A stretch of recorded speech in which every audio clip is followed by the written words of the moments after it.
This is how close we all are to understanding that our government is criminal. That's it. We're waking up. This world's waking up. Spell it out one time only for those who are lost and not registering the hundreds of clues that we've been dropping to you.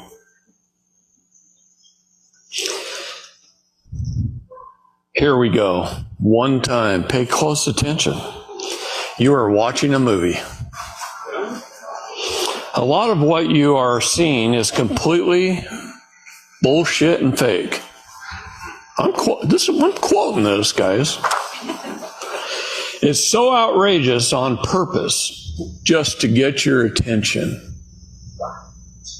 It will continue until it has accomplished that goal and fully accomplished that goal.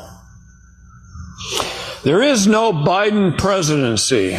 Right. And I'm going to tell you something. Biden was caught last week on camera saying Trump was the president of the United States. See, because that's not Joseph Biden. You know that, right? Right. Okay. You think they're not working for Trump? They really are. This whole thing is an operation to wake up the people, you guys and your neighbors. And it's going to piss a lot of people off, and it's going to hurt a lot of people. But it is absolutely necessary. The real Biden was executed for his crimes long ago.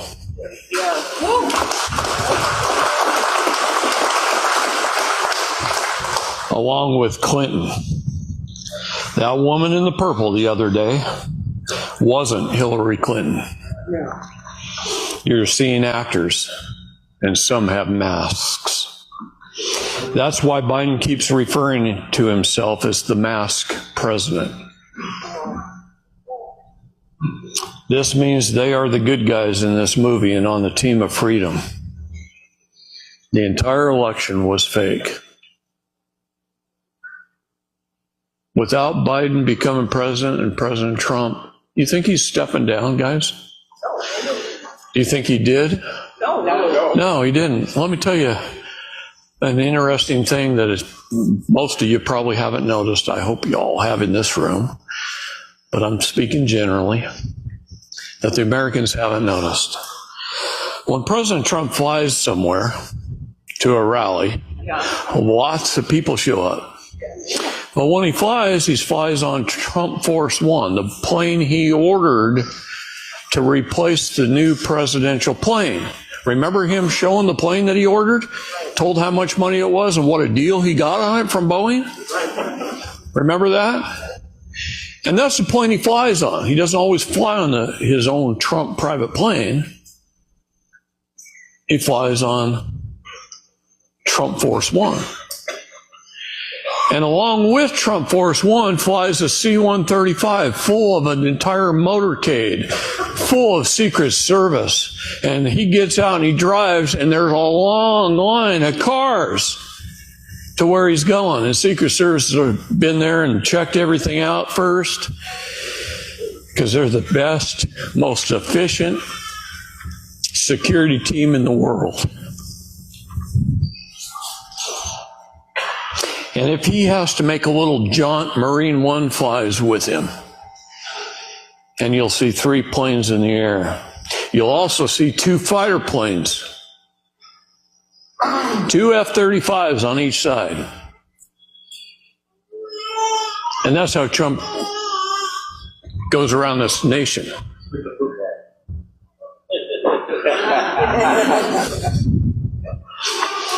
You see, and then you got Biden, who gets caught in a grocery store with the people looking at him, and there's not one Secret Service agent in the store. He gets caught walking out of the back side of the White House through the parking lot. Two security guards, not even Secret Service, just security guards, walk halfway with him to his 10-year-old car, where he gets in by himself because they turned off 200 feet from the car, and people were videotaping him. Are you kidding me? You think the President of the United States of America is walking to his own private car without a motorcade and a Secret Service? This whole thing is so damn fake, it's pathetic. When we all wake up to that, that's what the public has to see to wake up. And they're making it more absurd every week. It's getting more absurd. People still believe it. And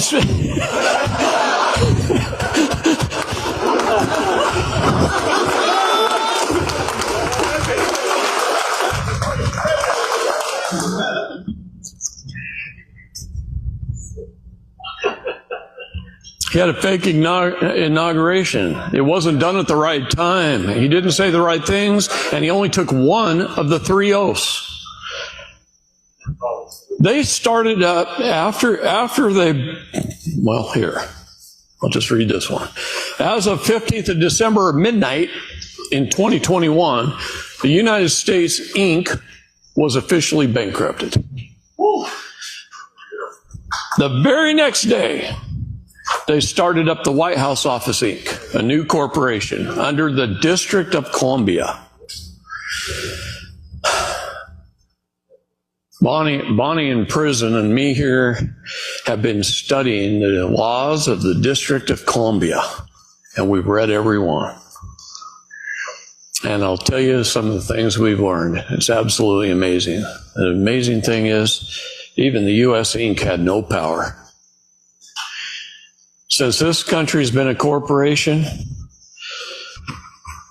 especially since 1871, all the way back to the District of Columbia's formation in 1871, and this country became a corporation, the president's office has had no power as the corporation other than to direct the employees of the corporation. They've had no power. They just got you to consent to be an employee. They've had no power to do anything, no power to form laws. This is why a bill on Capitol Hill, that old cartoon that teaches us as children how laws are passed in this country, was a farce. They left out a big part. And that big part is that once a bill is written by the lawyers on K Street based upon how much lobbying dollars they got, it goes to Congress to be passed, and then it goes to the Senate to be ratified, and then it goes to the President to be signed into law. Baloney. It goes from the President's desk after his okay to the mayor of the District of Columbia. And if he don't like it, it goes back to Congress to be rewritten. And who controlled that corporation? Well, it used to be the Crown and ultimately the Vatican through several little steps. All subsidiary corporations. Well, then the Vatican went away, and the City of London went away, and the Crown Inc. went away, and what's left? The District of Columbia, ran by the stakeholders of the WHO, controlling through the United Nations all of the health of the chattel property, which is you.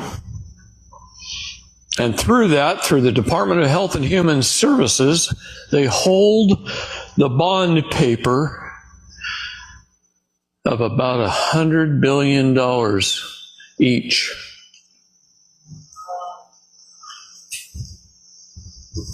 It's crazy. Well, Judge Clarence Thomas, Supreme Court Justice, said as of December 15th, midnight 2021, U.S. Inc. was officially bankrupt and according to the Supreme Court, no longer existed, thus reversing the 1871 Act of England and allowing the U.S. to go from maritime law to common law.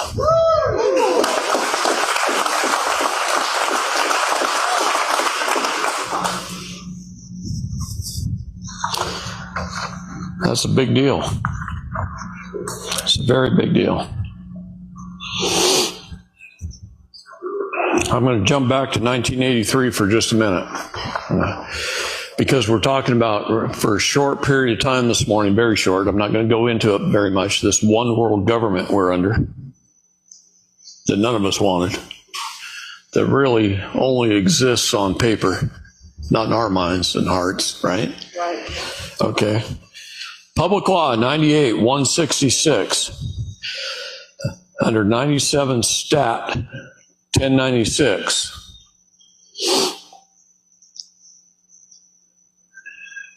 November 28th, 1983. That's how long ago this was. The principle or doctrine of one world government or one world citizenship for the promotion, direct or indirect, of the principle of the doctrines of the one world government or one world citizenship in Section 302, funds are appropriated under this title shall be available for expenses of international arbitrations and other proceedings for the international resolution of disputes arising under treaties or other international agreements, including international air transport agreements and arbitrations arising under contracts authorized by law for the performance of services or acquisition of property abroad.